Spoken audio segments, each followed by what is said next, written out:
Hello, friends, and welcome back to r/Entitled People. Sit comfortably because today we have a new pack of stories for you. Our first story is about how one Karen can have a bad effect on an entire department at work. Join our channel if you're new here. Here we go. Have a tantrum and get my team member fired on the spot? Enjoy your unemployment. About a year ago, a new VP of development turned our company upside down by introducing the system of his own invention. Actual name was going to be the Agile Killer. He was shopping for book deals and everything.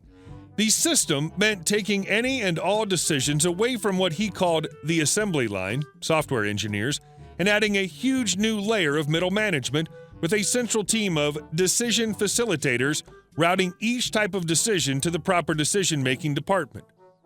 But that's not important right now. What's important is that one of the many people emergency hired to implement the system was Pat. What makes her unique? Well, for one, Pat's entire 27-year career was running one dilapidated mom-and-pop shop in a completely different industry. The only similarity to what we did was the word manager in her job title. Second, she was unbelievably slow on the uptake. Never met anyone like that. She needed an explain-it-like-I'm-5 summary of everything, and she was incapable of translating existing knowledge to similar concepts. It sounds like hyperbole, but I'm not exaggerating. Anytime, any topic, she'd be like a recently thawed-out Neanderthal. Blank state. Last but not least, how do I put this diplomatically? Her wardrobe did not have a single item that would fall under a conventional definition of business-appropriate attire. Ow, my peripheral vision. Now, it's really not my place to comment on that, I know. However, 2.5 weeks after Pat joined our team, one of my developers, a 60-something recent grandfather, was walked out by security because Pat ran to HR in tears about him constantly staring. Apparently, if that guy was allowed anywhere in her vicinity ever again, she was going to quit on the spot and sue the crap out of everyone.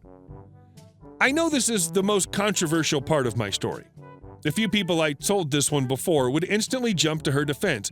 If she felt like she was harassed, then she was. End of story. Who knows? As an aside, I found it extremely interesting that mentioning the guy's race instantly changed those people's minds. Pat's white, the guy who got fired, was the only African American on our team. In any case, the incident that sent her to HR in tears was the two of them walking out of the bathroom at the same time and the guy smiling at her. A 5-second interaction in the hallway. As the guy's direct manager, I got into trouble for allowing it to happen, even though I first found out about it as he was being escorted out of the building.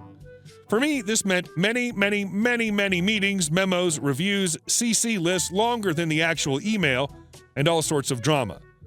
After a few weeks, this was finally killed when our in-house counsel advised that with no verbal contract whatsoever, staring is really hard to prove as sexual in nature.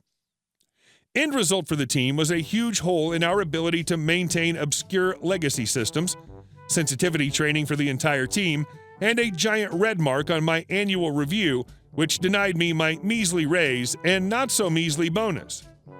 I also had to spend at least an hour a day, every day, educating Pat on basic human knowledge instead of doing actual work, while Pat herself completely dropped the ball on every single thing she was supposed to do. Sadly, the system meant I could no longer make any decisions myself. A single minor change would need to be routed to testing, then integration, then verification, then deployment management, with assembly line people, i.e. actual people doing the work, strictly forbidden to even touch it without being assigned to it by jargon-spouting MBAs that filled our hallways. Since the system meant that I was required to offer at least 2 options for every item, Pat was unable to blindly rubber stamp anything. At first, she'd run to me and had me read everything I wrote out loud and explain every sentence to her. Then she'd kick it up to her manager with a "please advise." He'd kick it back down saying, "No, it's your job to figure this out." And that's where it would die. I still can't comprehend how Pat managed to attend daily meetings where everyone was yelling at her about work stoppage, quite a bit of which was caused by the gaping hole left by the guy she fired. Pat continued to do absolutely nothing. It's quite possible that she really was not all there. After a few short weeks, Pat just stopped checking her email completely. Like a 1-year-old playing hide and seek, she seemed to sincerely believe that if she just shut her eyes really tight, she'd be invincible. She wasn't even a bottleneck. Pat was the dead end, the event horizon. One morning I came in, looked at the backlog, and realized I just didn't have the motivation to keep begging Pat to do her job. I figured I'd just do mine. I did contact her boss, who was CC'd on all the communications anyway, got a spectacular one-liner back saying, "Don't bother me with this, and don't ever go over Pat's head again." Couple months later, a major part of the big project failed in a spectacular fashion. There was an emergency meeting late that evening, stern faces, all the big brass. Pat and her boss swaggered in. He gave me a look like he was almost sorry I was getting fired. What did I have in my defense? 82 critical and 166 major issues in the tracking system. Actual numbers assigned to Pat with no action in months, other than daily comments asking Pat to take action. 72 daily emails from me to Pat with my entire team and her immediate manager in CC about impending doom. She laughed. "Well, I told everyone I didn't read my emails. Why did he keep sending those? He should have just talked to me in person." Ignoring a couple of raised eyebrows, I produced daily meeting minutes which proved that literally every single person on the team did indeed bring these up to her in person. Her defense? "I didn't understand what any of those things meant. How could I choose from options I don't understand? He didn't explain any of that mumbo-jumbo to me." I went right back to the tickets and daily emails which spelled everything out in excruciating detail, time and again. Pat began to look confused. If he thought this was urgent, he could have told someone else. As she was saying this, her boss suddenly looked up from his iPhone and horror flashed across his face. He was right. I like to think that the slow-mo memory of me whipping out the printout of his "Don't bother me with this" email will be forever ingrained in his mind. Pat got fired. Her boss got fired. A few weeks later, VP of Development got demoted, and his successor quickly replaced the system with a common-sense industry standard. This was almost 10 months ago. From what I understand, Pat was unemployed the entire time until finally starting a new job last Monday. She was terminated from her new position yesterday. I might or might not have contacted her new employer to clarify an error on her LinkedIn, which, as it turns out, also made it into her resume, where she claimed a more senior title and uninterrupted employment at my company. It's infuriating how much it takes to get an inept person removed from the workplace. Good job. And our second story. He told me to drive it as fast as I could. So I did. This happened about 5 years ago. It was my first week in my first real job, porter at a local car dealership, and I'd pretty much already resigned myself to the fact that my manager was a jerk. He was constantly yelling and swearing at me and the other porters over the smallest crap. He liked to have us spend hours reorganizing the used car lot, then yell at us when the car wash line got backed up. Always had us wash his car for free, etc. Anyway, a few days in, he told me he needed to make a quick run to another dealership, about an hour's drive away in good traffic, to do a used car trade. I drive our car over there and drive the traded car back. I let him know beforehand I wasn't very experienced driving on the freeway, to which he replied, "Quit whining, you'll figure it out," and wrote me out some directions.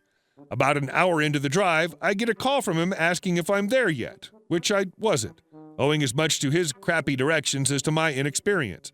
I told him I got a little lost, but I should be there soon. He started screaming into the phone, "What the F? I expect you to be pulling up any minute with a brand new car. What the F are you doing out there?" I just told him I was almost there, and eventually he shut up and let me drive. So when I finally got to the dealership, I started asking around for the used car manager. Nobody seemed to know where he was. After a good half hour of searching, I found him myself and asked him about the used car trade with our dealership. Of course, he knows nothing.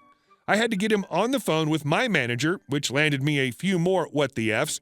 They took about another half hour to get everything figured out. Then it took another 20 minutes to find the car, get it gassed up, etc. By the time we were done, it was prime traffic time, which meant the drive back was going to take at least 3 hours. I started the car and immediately called my manager back. I told him, "I really don't think we should take this car in this condition. The engine light's on, the transmission slipping. he wasn't having it. He told me to just get the effort over here as fast as you can. At that point, I was fed up. I hung up and proceeded to drive the effort harder and faster than I would ever drive a car. When the transmission started slipping, I'd floor the gas pedal to make sure the clutch packs were good and burned. Engine overheating, floor it. Stuck in traffic, put it in park and just rev the engine. By the time I got back, the engine was knocking and the transmission was slipping so badly, it took about 10 minutes just to park it. It had problems before, but now they were so obvious that he'd never be able to sell the car to some unwitting sap. On top of that, it was well after the end of my shift, so I just dropped the keys on his desk and clocked out, avoiding the crap storm to come once he got a good look at the car himself. I didn't hear much from him for the next few days, but I reckon he learned to listen when I tell him a car's effed up. I also got a bigger than normal check for that week owing to the extra hours spent driving around. Upper management didn't like that since I was supposed to be part-time only, but they couldn't really do anything about it. And our last story. Shoved aside because you're his mom? Okay. I do pro photos and was hired for a sporting event. A field of 180 top amateur competitors in the sport was narrowed down to 2 finalists. The winner would go on to big things, as well as landing a nice payday.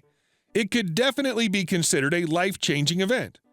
I shot a lot of great photos of the event, and at the awards ceremony, all the attention was on the winner and none on the second-place guy, so I offered to do pics of him and his second-place trophy and family. As I was setting up the shot, his mom shoved me aside forcefully. I said, "I'm setting up here for some shots." She said, "I'm his mother." I stepped aside while she snapped some portrait mode pics on her phone. My intent wasn't truly malicious, as I intended to continue after she was done.